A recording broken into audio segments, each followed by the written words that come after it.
Bismillahirrahmanirrahim. Assalamualaikum warahmatullahi wabarakatuh. Alhamdulillahirrahmanirrahim, teman-teman sekalian. Kembali lagi di channel Kata Al-Taris, channel yang menyuguhkan berbagai macam informasi, kajian islami, teologi, dan sebagainya. Mudah-mudahan channel ini selalu memberikan hal yang positif, edukatif, ya, dan bisa bermanfaat bagi para penonton sekalian. Ya. Alhamdulillah teman-teman sekalian, video ini saya buat untuk menjawab salah satu video yang mungkin ketika video itu tersebar ya akan dilihat oleh orang awam dan diaminkan, sehingga ini membuat degradasi moral, degradasi keimanan terhadap kepercayaan agama Islam itu menurun, sehingga mereka tidak percaya kepada hal-hal yang tidak dilihat secara indrawi ya, sehingga ini membuat keimanan mereka bisa jadi degradasi dan menjadikan dikhawatirkan adalah menjadi kufur. Maka ada video ini sebagai menjawab salah satu tanggung jawab kami selaku orang Muslim untuk sama-sama saling menasihati dalam kebaikan. Ya, baik teman-teman sekalian, alhamdulillah. Sebagai pengantar sebelum kita ke inti, ada pengantar terlebih dahulu yang ingin saya sampaikan bahwa ada dua hukum yang berlaku di dunia ini. Ya. Satu, hukum yang bersifat subjektif, dua, hukum yang bersifat absolut. Ya. Hukum yang bersifat subjektif adalah ya, hukum yang ada batas masa waktu yang tidak bisa digunakan hingga sepanjang zaman. Artinya, hukum seperti ini adalah hukum yang ada batas waktu karena apa? Keterbatasan indera kita, logika kita, alam bawah sadar kita, sehingga apa? Ini ada batas waktu yang dimana hukum ini harus terus diperbarui, ya, jadi sebagainya. Yang artinya hukum ini ada dibuat oleh makhluk atau manusia, ya. Hukum yang bersifat absolut itu adalah hukum yang berlaku sepanjang zaman, di mana kita bisa melihat sesuatu di luar indera kita, ya. Untuk apa? Untuk menumbuhkan bagaimana keimanan itu terjadi dalam hati kita. Kemudian akal kita juga menyiapkan itu semua. Ya, sehingga ini merupakan salah satu hukum yang dinamakan hukum absolut. Terus yang membuat adalah, tentu ini adalah yang membuat adalah Sang Pencipta, yaitu Allah Subhanahu wa Ta'ala. Ya, ini merupakan salah satu hal yang harus kita ketahui bersama-sama. Ya, hukum absolut ini berlaku sepanjang zaman sehingga ketika dipakai ini terus berlaku. Ya, sampai 1400 tahun yang lalu hingga saat ini hukum ini ya tetap berlaku. Ya, maka dari itu sebagai orang beruntung adalah bagaimana kita bisa menggunakan hukum ini dengan sebaik-baiknya. Agar apa? Agar kita bisa menambah keimanan, kemudian lain sebagainya, ya. Bagaimana kita bisa menambah ketakwaan dan sebagainya seperti itu, ya. Kemudian teman-teman sekalian, sebagai contoh sederhana, ya. Siapa yang lebih tahu diri kita daripada pencipta kita? Ya. Contoh yang kedua adalah satu, ketika ada pencipta mobil, ya dia memiliki buku aturan yang dia telah buat, ya.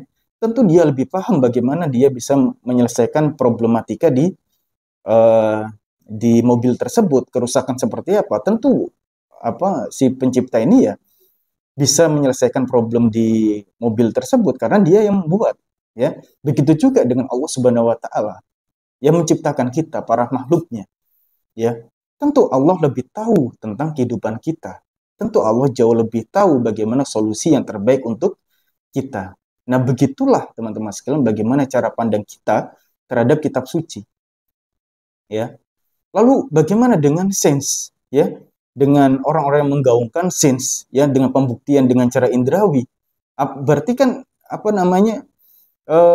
orang-orang sebelah sana itu sangat bangga ketika ada penemuan-penemuan, ya, yang dilihat secara indera, ya, indrawi seperti itu. Berarti kemudian dilihat dalam Al-Quran, kok ada seperti itu? Apakah ini berarti Al-Quran itu ikut sains, mengikuti sains? Cara berpikirnya juga tidak seperti itu. Ya, sains itu ya merupakan hasil ya dari bagaimana kita bisa mentadaburi isi Al-Quran. Ya, mungkin orang-orang kafir tidak seperti itu. Ya, orang-orang muslim tidak seperti itu. Ya. Tetapi apakah ini bisa membuat Al-Quran itu derajatnya lebih rendah daripada sains. Tidak, ya, tidak seperti itu cara memandangnya. Jika ditemukan dalam Al-Quran, itu membuktikan bahwa kekuasaan Allah itu merupakan tanda agar kita bisa melihat kekuasaan Allah, lalu dibuktikan dengan sains. Seperti itu. Ya berarti sains itu adalah tanda kekuasaan dari Allah Subhanahu wa taala. Ya. Maka dari itu tidak bisa dijajarkan. Karena Al-Qur'an itu bukan kitab sains. Ya, Al-Qur'an itu adalah kitab pedoman hidup, kitab tanda kekuasaan Allah. Ya. Sains membuktikan, ya. Itu sebagai apa? Bukti tanda kekuasaan Allah. Ini sebagai pengantar, ya, agar kita paradigmanya tersusun, ya. Bagaimana kita bisa melihat atau memandang kitab suci secara benar, ya. Kemudian teman-teman sekalian, di dalam video tersebut itu ada setidaknya 5 pernyataan yang dikhawatirkan adalah membuat degradasi keimanan semakin turun atau nilai keimanan semakin turun. Pernyataan pertama adalah satu, hijab atau kerudung itu simbol pengekangan. Ya. Padahal di Quran surat Al-Ahzab ayat 59, kemudian Quran surat An-Nur ayat 31, di sana dijelaskan teman-teman sekalian bahwa kerudung dan hijab ini adalah sebagai tanda pengenal, ya, dan untuk menjaga diri dari hal-hal yang negatif sebagai bentuk penjagaan, ya. Banyak orang-orang muslimah yang memakai hijab, berkerudung dan sebagainya itu memiliki jabatan yang luar biasa, ya. Ada yang sebagai profesor, doktor, kemudian ada sebagai cendekiawan dan banyak sekali, ya. Jangan dipukul rata memandangnya, ya. Dan jika ada, mohon maaf, ada sesuatu yang mengakibatkan si perempuan muslimah ini, mohon maaf, mendapatkan tindakan pelecehan atau tindakan asusila, maka sekali lagi jangan dilihat dari hijabnya. Hijab adalah aturan yang berlaku, ya, yang diturunkan dari Sang Pencipta. Artinya Sang Pencipta tahu, ya, bisa jadi si muslimah ini terlalu dekat dengan lawan jenis, ya, tidak ada jarak atau space untuk berhubungan komunikasi dan lain sebagainya, sehingga ada rasa penasaran dari si pria ini untuk apa? Untuk mengetahui si muslimah ini. Maka jangan dipukul rata. Ya, kita lihat sebabnya seperti apa, karakternya seperti apa, ya. Karena dimanapun berada, ya, hijab itu sebagai penjagaan dan identitas diri seorang muslim. Kalau dilepas atau yang lainnya, berarti identitas muslimnya dari mana? Apakah dilihat dari hati, hijabi hati? Tidak seperti itu konteksnya. Hijabi hati itu tidak ada perintah dari Allah Subhanahu wa taala. Hijab hati dan hijab fisik satu, ya, hijab yang di luar dan hijab hati itu merupakan satu kesinambungan yang tidak bisa terpisahkan. Ketika kita hijab fisik, ya, hijab yang di luar, itu otomatis bagaimana kita hijabi hati juga. Bukan, aku mau hijabi, kerudungi hati dulu, hijabi hati dulu. Tidak seperti itu berpikirnya. Lakukan perintahnya, maka ini akan berkesinambungan dengan bagaimana Anda berpikir untuk apa? Untuk menjaga hati, menjaga perasaan, bagaimana bersikap secara muslimah seperti apa, dan sebagainya. Ya, tidak bisa dipukul rata. Ya, banyak juga perempuan muslimah yang berprestasi juga, banyak juga, ya. Tidak bisa kita pukul rata. Maka dari itu pandangan Anda seperti itu yang menyampaikan bahwa simbolisasi dari kerudung atau hijab sebagai bentuk pengekangan itu adalah pernyataan dari subjektivitas Anda. Tidak bisa. Pasti Anda memiliki trauma masa lalu yang pada akhirnya adalah Anda melepas kerudung Anda. Ya, kemungkinan besar seperti itu. Ya, tidak bisa dipukul rata, ya. Jadi dalil itu sebagai patokan utama kita dalam bertindak, ya. Jadi hijab itu merupakan salah satu tidak membatasi seorang muslimah untuk berprestasi, tidak. Justru Allah memberikan keleluasan kepada muslimah untuk silahkan untuk berprestasi atau yang lainnya silahkan, tapi tahu aturannya. Kembali lagi pada Al-Quran, ya, bagaimana bisa menjaga dirinya itu kembali lagi pada para muslimahnya, ya.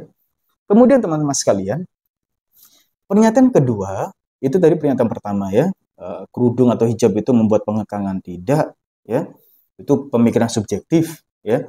Yang kedua adalah pendidikan agama itu bikin terdidik atau terdoktrin. Nah, ini adalah upaya untuk memisahkan antara agama dengan dunia, agama sendiri, dunia sendiri, ya kan, untuk urusan agama dunia tidak boleh ikut, urusan dunia agama tidak boleh ikut. Nah, akhirnya hal seperti ini itu akan membuat orang itu semakin bias aturannya, semakin mereka melegalkan berbagai cara tanpa ada aturan agama, sehingga mereka bebas untuk melakukan sesuatu. Ya, ketika dia sudah maksiat, ya, kemudian dia melakukan ibadah, ya, padahal tidak seperti itu koneksinya. Ini ini ini bagaimana cara memisahkan, ya. Maka hati-hati dalam proses berpikir, ya. Padahal Allah Subhanahu wa taala itu menyampaikan, ya, berfirman, carilah duniamu tapi jangan lupa akhiratmu. Ya, ini merupakan salah satu hal. Sebagai contoh sederhana, ya, para ilmuwan Islam, Al-Khawarizmi, Ibnu Sina, Imam Ghazali, ya, mereka cendekiawan muslim, ya. Mereka terdidik. Ya, apakah mereka meninggalkan keislaman? Tidak, justru mereka semakin bertakwa kepada Allah. Karena apa? Apa yang mereka cari ternyata ada dalam Al-Qur'an. Mereka menemukan sesuatu itu hasil dari mentadabburi Al-Qur'an. Sebagai apa? Sebagai bentuk landasan berpikir mereka untuk menemukan sesuatu. Nah, proses berpikir inilah yang dinamakan proses berpikir empiris atau ilmiah. Jadi mereka ada dasar dulu untuk menemukan sesuatu. Jangan dibalik proses berpikirnya. Sains, Al-Quran. Sains dulu baru Al-Quran. Ya, ketika Al-Quran tidak sesuai dengan sains, maka tinggalkan. Tidak seperti itu. Ya, Al-Quran itu sebagai tanda kekuasaan Allah dan ditemukan di dalam sains itu merupakan salah satu bukti tanda kekuasaan Allah. Sederhananya seperti itu. Jadi tidak bisa dipisahkan proses berpikirnya. Ya, terdidik itu merupakan bagian dari akal. Ya, kemudian keimanan itu dari hati. Ini harus berjalan beriringan. Agar apa? Agar kita tidak mudah tersesat. Ya, agar kita bagaimana, oh ternyata kekuasaan Allah. Akal yang aku miliki ini ternyata Allah titipkan padaku untuk apa? Untuk semakin aku bertakwa. Jangan dibalik, itu salah. Yaitu adalah kecacatan logika dalam berpikir. Ya, ada landasan yang empiris, ada landasan yang absolut, yaitu apa yang diturunkan dari Allah Subhanahu wa taala. Ya, kemudian dibuktikan secara empiris, silakan. Ya, Allah memberikan kesempatan kepada kita untuk berpikir. Ya, apa Allah berfirman, ya, apakah kamu tidak menggunakan akalmu? Apakah kamu tidak berpikir? Ya kan? Itu membuktikan apa? Allah memberikan kesempatan kita untuk berpikir. Ya, untuk apa sih? Untuk membuat keimanan kita semakin kuat. Ya, jangan dikotomi seperti itu. Harus disatukan. Tidak bisa terdidik dan terdoktrin. Itu salah besar pemikiran seperti itu. Harus disatukan. Ya, ketika ini dipaksakan teman-teman sekalian, maka ya, satu teman-teman menjadi ateis, kedua menjadi liberal, dan teman-teman tersesat. Itu saja. Ya, itu saja. Maka dari itu, dua landasan berpikir ini, ya, akal dan hati ini harus menjadi beriringan, tidak bisa terpisahkan. Ya. Ketika dibuktikan, ya, pembuktian, ya, dengan akal, kemudian hati, keimanan menyampaikan apa? Alhamdulillahirabbil alamin. Ini merupakan salah satu bukti kekuasaan Allah Subhanahu wa taala. Ya. Akhirnya apa? Kita lebih mentadabburi Al-Qur'an. Ini merupakan tanda kekuasaan Allah. Seperti itu melihatnya. Jangan dipisahkan. Ya. Aneh Anda itu, ya. Yang ketiga, Allah itu rasis loh. Pernyataan seperti ini apa? Ya. Anda kan kritis. Ya, kenapa kok sampai menyampaikan seperti itu? Ya, Allah itu rasis. Padahal Allah Subhanahu wa taala berfirman di Quran surat Al-Hujurat ayat 13, itu disampaikan apa Allah itu, ya. Allah menciptakan manusia bersuku-suku, berbangsa-bangsa agar saling mengenal, ya. Siapapun yang bertakwa kepada Allah, Allah melihat ketakwaannya, bukan melihat sukunya, melihat bangsanya, tidak. Allah itu melihat ketakwaannya. Ya. Allah melihat ketakwaannya. Ya, seorang Indonesia, ada orang Cina, orang Eropa, orang Belanda atau sebagainya. Nggak melihat itu Allah. Allah itu melihat ketakwaan seseorang. Ya. Dari mana Anda bisa berpikir Allah itu rasis? Ya. Nah, saya bilang itu ada kecacatan logika dalam proses berpikir Anda. Maka dari itu saya sampaikan tadi, berarti Anda memiliki rasa kecewa, ya, ketika Anda masih muda dulu, ketika Anda mungkin berpendidikan atau yang lain sebagainya. Sehingga itu membuat paradigma Anda sendiri, pemikiran subjektif Anda, itu Anda sampaikan kepada yang lain. Dan dikhawatirkan ketika proses berhasil berpikir Anda kemudian diamini oleh orang tertentu, ya, ini menjadikan apa? Dosa jariah bagi Anda. Maka hati-hati dalam berpikir, menyampaikan. Ya, jangan-jangan Anda tidak percaya dengan akhirat. Nah, itu beda lagi. Ya, beda lagi. Padahal Anda mengaku muslim, muslimah, Anda mengaku sebagai apa namanya? Alumni pondok, Anda mengaku sebagai apa namanya? Alumni dari pondok kampus Islam. Ya seharusnya Anda lebih dari itu proses berpikirnya. Tidak mungkin, aneh sekali rasanya. Pasti ada kekecewaan dalam hati Anda sehingga Anda berpikir seperti itu. Ya, ini sudah jelas, ya. Yang keempat, teman-teman sekalian, Allah tidak adil terhadap hambanya di luar Islam. Loh, ya, Allah tidak adil. Ya, apakah orang-orang yang orang-orang Muslim, ya, itu disamakan dengan orang-orang non-Muslim? Ya di akhirat nanti ya tidak. Ya, cara penghakiman Allah tidak gitu. Anda terlambat kalau berpikir seperti itu. Ya. Di Quran surat Al-Furqan ayat 23, Allah itu sudah menyampaikan ketika mereka di akhirat, pahala mereka seperti ya debu yang bertaburan. Artinya Allah tidak terima. Kenapa? Karena tidak menerima akan eksistensi Allah, tidak menerima keimanan dari Allah, tidak menerima apa yang disampaikan oleh Allah. Ya. Allah itu adil. Ya, Allah itu maha adil. Ketika di dunia orang bekerja, Allah kasih juga. Tidak hanya muslim saja, non-muslim juga diberikan rezeki dari Allah. Tapi berbeda dengan ukuran akhirat. Ya, berbeda dengan ukuran akhirat. Maka dari itu, ya, proses berpikir, kembali lagi pada proses berpikir, paradigma seperti ini. Ya, maka dari itu, apa landasan Anda menyampaikan? Ya, ketika Anda menyampaikan mewakili Islam, maka landasan keislaman yang harus Anda pakai. Ya, Anda terlambat dari 1400 tahun yang lalu itu sudah disampaikan. Ya, meskipun orang itu baik tapi tidak Islam, ya. Tapi Allah tidak pernah mengurangi haknya di dunia. Maka hidayah itu dicari. Ya, memang orang baik.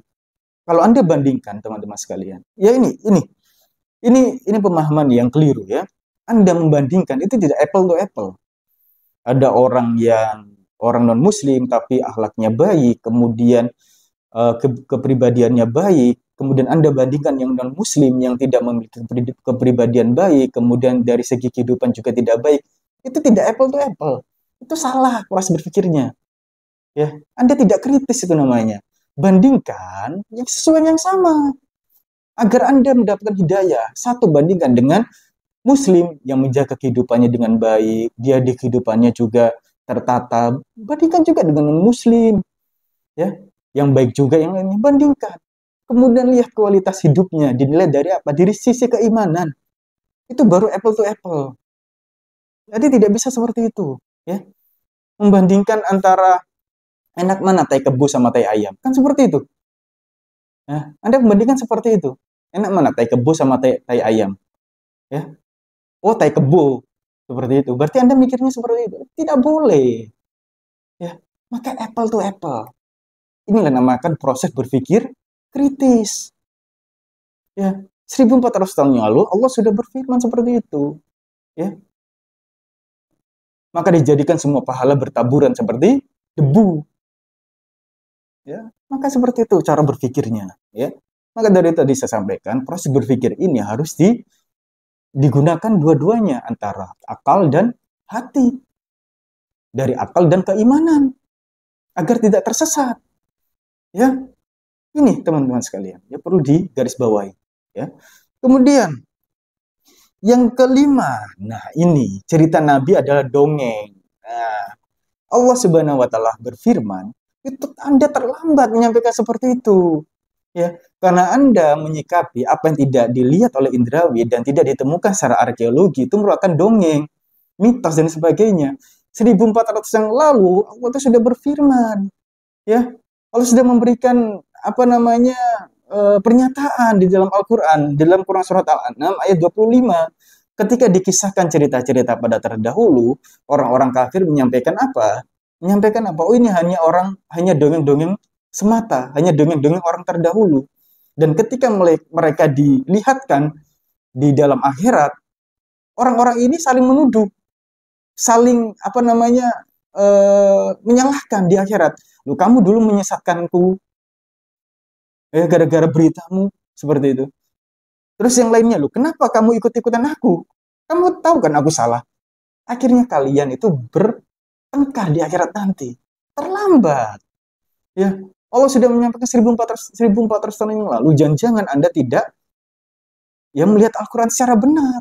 Apakah hal yang harus diindrawi itu harus Anda dibutuhkan secara indrawi atau arkeolog seperti itu? Kemudian Anda menyampaikan, oh ini tidak dongeng. Ini bahaya juga.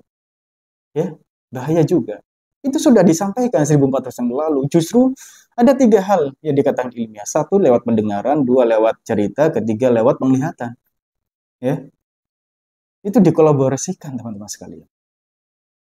Ini bahaya. Ya. Ini bahaya bagi orang-orang yang mungkin mengaminkan segala sesuatu yang dilihat oleh indrawi, oleh panca indera. Itu salah. Ya. Kalau Anda mendebatkan saat ini, ya terlambat namanya. Ayo kembali lagi ke jalan yang lurus, ya. Jangan tersesat, ya, bahaya. Kekecewaan yang masa lalu yang membuat Anda tersesat sampai saat ini, jangan diteruskan, sudah cukup. Ya, pakailah kerudungmu kembali, jangan berkumpul dengan orang-orang seperti itu yang tidak percaya kepada akhirat, yang menjadikan sains itu bertolak belakang dengan Al-Quran, justru ya keduanya ini saling berkaitan. Ya, ayo kembali lagi, ya Mbak. Saya panggilnya apa ini? Mbak atau kakak atau yang sebagainya. Ayo kembali lagi kepada jalan yang lurus. Ya Allah masih menerima tobat sebelum engkau menyesal nanti. Ya. Jadi 5 pernyataan ini merupakan salah satu bentuk jawaban dari kami yang kami merasa muslim, merasa kami wajib untuk menyampaikan ini agar para saudara kami tidak tersesat dari pernyataan Anda dan komunitas Anda, channel Anda. Ya. Jadi ini merupakan salah satu jawaban yang mudah-mudahan ini bisa memberikan edukasi buat kita semua, terutama untuk Al-Fakir juga. Dan jangan lupa like, komen, share, dan subscribe ya. Mudah-mudahan video ini bisa bermanfaat bagi kita semua. Ya, jadi insya Allah itu teman-teman sekalian, terima kasih. Saya akhiri. Assalamualaikum warahmatullahi wabarakatuh.